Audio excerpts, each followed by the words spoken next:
Good morning children, welcome to my YouTube channel.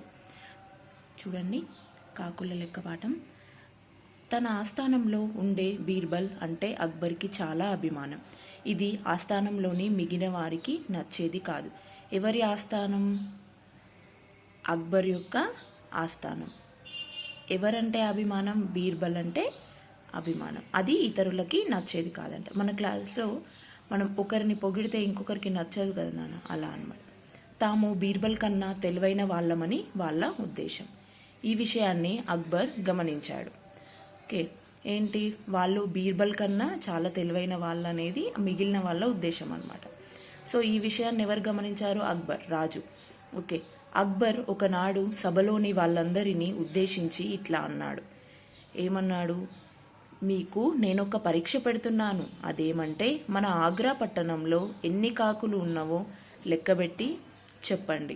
సరైన జవాబు చెప్పిన వారిని అందరికన్నా తెలివైన వారుగా ఒప్పుకొని మంత్రి పదవి ఇస్తాను అని అన్నాడు. ఎవరన్నారు? అక్బర్ అన్నాడు. ఏమనన్నాడు?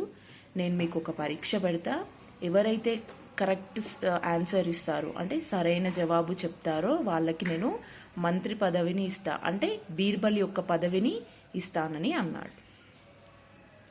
అందరూ అదే అవకాశం అనుకొని తాము బీర్బల్ కన్నా తెలివైన వాళ్ళమని నిరూపించుకోవచ్చని కాకులను లెక్కబెట్టేందుకు పోయారు. ఓకేనా?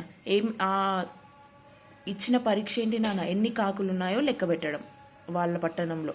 ఓకే, వాళ్ళందరూ ఇదే అవకాశం అనుకొని లెక్కబెట్టడానికి వెళ్ళారు. రాజుగారి ఆస్థానంలోని ఉద్యోగులందరూ ఊరు మీద పడి కాకులను లెక్కబెడుతుంటే ప్రజలంతా ముక్కు మీద వేలు వేసుకున్నారు. రాజుగారి ఆస్థానంలోని ఉద్యోగులందరూ ఇక ఊరు పైకి వెళ్ళిపోయి ఊర్లో ఉన్న కాకులన్నీ లెక్కబెట్టడం స్టార్ట్ చేశారు. అప్పుడు ఏంటి, ఊర్లో ఉన్న ప్రజలందరూ ఇదేం విచిత్రం, కాకులను లెక్కబెడుతున్నారని షాక్ అయ్యారంట. ఓకే, ఆశ్చర్యపోయారన్నమాట.